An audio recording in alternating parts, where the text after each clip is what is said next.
നമ്മുടെ ജീവിതങ്ങളിൽ നമ്മളെ ശരിക്കും അറിയുന്ന ആരെങ്കിലും ഉണ്ടോ എന്ന് നമ്മൾ പലപ്പോഴും ചിന്തിച്ചിരിക്കാം. നമ്മുടെ ഉള്ളിലെ ചിന്തകളും നമ്മുടെ ആഗ്രഹങ്ങളും രഹസ്യങ്ങളും പോലും അറിയുന്ന ഒരാളുണ്ട്. അത് ദൈവമാണ്. ഇന്ന് നമ്മൾ ചിന്തിക്കുന്നത് ബൈബിളിലെ ഏറ്റവും മൂർച്ചയുള്ള ഒരു വചനത്തെക്കുറിച്ചാണ്. അത് എബ്രായ ലേഖനം 4-ാം അധ്യായം 12-13 വാക്യങ്ങളാണ്. ദൈവവചനങ്ങൾ കേവലം അക്ഷരങ്ങളല്ല, അത് ജീവനുള്ളതാണ് എന്ന് ഈ വചനം നമ്മെ പഠിപ്പിക്കുന്നു. എന്താണ് ഇതിൻ്റെ അർത്ഥമെന്നും ഇതിൻ്റെ കാര്യങ്ങളും വാക്യം നമുക്കൊന്ന് നോക്കാം. എബ്രായ ലേഖനം 4-ാം അധ്യായം 12-ാം വാക്യം. ദൈവത്തിൻ്റെ വചനം സജീവവും ഊർജ്ജസ്വലവുമാണ്, ഇരുതല വാളിനേക്കാൾ മൂർച്ചയേറിയതും ചേതനയിലും ആത്മാവിലും സന്ധിബന്ധങ്ങളിലും മജ്ഞയിലും തുളഞ്ഞു കയറി ഹൃദയത്തിൻ്റെ വികാരങ്ങളെയും നിയോഗങ്ങളെയും വിവേചിക്കുന്നതുമാണ്. അവൻ്റെ മുമ്പിൽ ഒരു സൃഷ്ടിയും മറഞ്ഞിരിക്കുന്നതുമില്ല. അവിടുത്തെ കൺമുൻപിൽ സകലതും അനാവൃതവും വ്യക്തവുമാണ്. നാം കണക്ക് ബോധിപ്പിക്കേണ്ടതും അവിടുത്തെ സന്നിധിയിലാണ്. ഈ വചനത്തെ നമുക്ക് 3 ഘട്ടങ്ങളായി തിരിക്കാം. ആദ്യത്തെ ഘട്ടത്തിൽ ജീവനുള്ള കർത്താവിൻ്റെ വചനം. ദൈവവചനം ജീവനും ചൈതന്യവുമുള്ളതാണ്. ലോകത്തിൽ പല പുസ്തകങ്ങളും പല അറിവുകളും നമുക്ക് നൽകുന്നുണ്ടാകാം, എന്നാൽ ബൈബിൾ നമുക്ക് നിത്യജീവൻ നൽകുന്നു.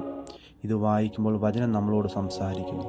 നമ്മുടെ തകർച്ചയിൽ പതർച്ചയിൽ ആശ്വാസമായും തെറ്റുകളിൽ താക്കീതായും അത് പ്രവർത്തിക്കുന്നു. ഇത് വെറും ഒരു പുസ്തകമല്ല, ഇന്നും പ്രസക്തമായ ജീവനുള്ളൊരു സന്ദേശമാണ് വിശുദ്ധ വേദപുസ്തകം. ഇനി ഘട്ടം 2ലേക്ക് കടക്കുമ്പോൾ ഇരുതല വാളിനേക്കാൾ മൂർച്ചയുള്ളത് എന്നുകൊണ്ട് ഉദ്ദേശിക്കുന്നത് ഇവിടെ ദൈവവചനത്തെ ഒരു ഇരുതല വാളിനോടാണ് ഉപമിക്കുന്നത്. അതായത് 2 സൈഡിലും മൂർച്ചയുള്ളതായ ഒരു ഉപകരണത്തോടാണ് ഉപമിച്ചിരിക്കുന്നത്. ഒരു സർജൻ്റെ കത്തി പോലെ ഇത് നമ്മുടെ ഉള്ളിലും അനാവശ്യമായ പല ചിന്തകളും തിന്മകളെയും മുറിച്ചു മാറ്റുവാനായിട്ട് ഉപയോഗിക്കുന്നു. നമ്മുടെ ചിന്തകളിലും പലവിധമായ ചിന്തകൾ വരാം. അതിനെ മുറിച്ചു മാറ്റാനായിട്ട് ഇതിനെ ഉപയോഗിക്കാം. നമ്മുടെ ആത്മാവിൻ്റെയും പ്രാണൻ്റെയും ആഴങ്ങളിലേക്ക് ഇറങ്ങിച്ചെന്ന് നമ്മൾ പോലും തിരിച്ചറിയാത്ത നമ്മുടെ സ്വഭാവങ്ങളെ അത് നമുക്ക് കാണിച്ചു തരുന്നു. നമ്മെ വേദനിപ്പിക്കാനല്ല, മറിച്ച് നമ്മെ സുഖപ്പെടുത്താനാണ് ഈ മൂർച്ചയുള്ള വചനം പ്രവർത്തിക്കുന്നത്. ഇനി നമുക്ക് അവസാന ഭാഗത്തിലേക്ക് കടക്കുമ്പോൾ ദൈവത്തിൻ്റെ കൺമുൻപിൽ സകലതും നഗ്നമാണ് എന്നുള്ളതാണ് 13ാമത്തെ വാക്യം നമ്മളോട് പറയുന്നത്. 13ാം വാക്യം വളരെ ഗൗരവമേറിയ ഒന്നാണ്. ദൈവത്തിൻ്റെ കണ്ണിൽ നിന്ന് ഒളിച്ചോടാൻ ആർക്കും കഴിയുകയില്ല. അതായത് നമ്മുടെ ലോകത്തിൽ പല കാര്യങ്ങളും വേറെ ആരും കാണാതെ പ്രവർത്തിച്ചിട്ടുണ്ടായിരിക്കാം, ചെയ്തിട്ടുണ്ടായിരിക്കാം. ആരും കണ്ടില്ല, ഞാൻ അതിൽ തെറ്റുകാരനല്ല എന്ന് നമുക്ക് പലപ്പോഴും തോന്നിയിരിക്കാം. അത് ലോകത്തിന് മുമ്പിൽ നമുക്ക് മുഖംമൂടി അണിയാം, എന്നാൽ ദൈവത്തിൻ്റെ മുൻപിൽ എല്ലാം വ്യക്തമാണ്.